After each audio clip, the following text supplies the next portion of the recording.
Camp নুতে ফিরল champions league, তবে ম্যাচের শুরুটা ভালো হয়নি বার্সেলোনার। আইনট্রাক ফ্রাঙ্কফুর্টের বিপক্ষে ম্যাচের ২১ মিনিটেই পিছিয়ে পড়ে তারা।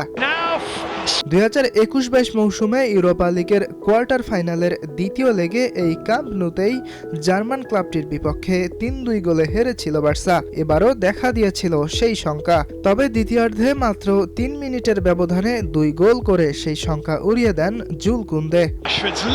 ৫০ ও ৫৩ মিনিটে হেড থেকে ২ গোল করে নিশ্চিত করেন বার্সেলোনার জয়।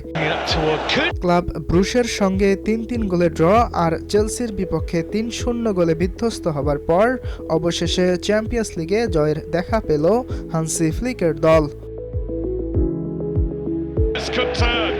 মোহাম্মদ সালাহ ও আর্নে স্লটের দ্বন্দ্ব পাশে রেখে জয় পেয়েছে লিভারপুল। ইন্টার মিলানের মাঠ সান সিরোয় শেষ সময়ের গোলে ৩ পয়েন্ট নিয়ে ফিরেছে প্রিমিয়ার লিগ চ্যাম্পিয়নরা। ড্রয়ের দিকে আগানো ম্যাচের ৮৬ মিনিটে ডিবক্সে ফ্লোরিয়ান ভিয়ের্তসকে ফাউল করেন আলেসান্দ্রো বাস্তোনি। রেফারি পেনাল্টির সিদ্ধান্ত জানালে লিভারপুলকে এগিয়ে দেন দোমিনিক সবোসলাই।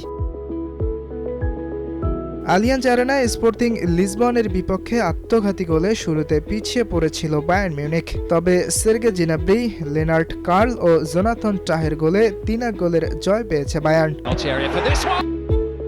আগের ম্যাচে বার্সেলোনাকে উড়িয়ে দেওয়া চেলসি হেরেছে আতালান্তার কাছে।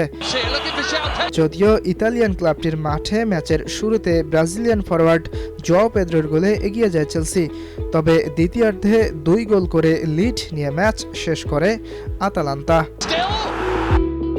ইয়াসির আরাফাত সবুজ, স্টার নিউজ।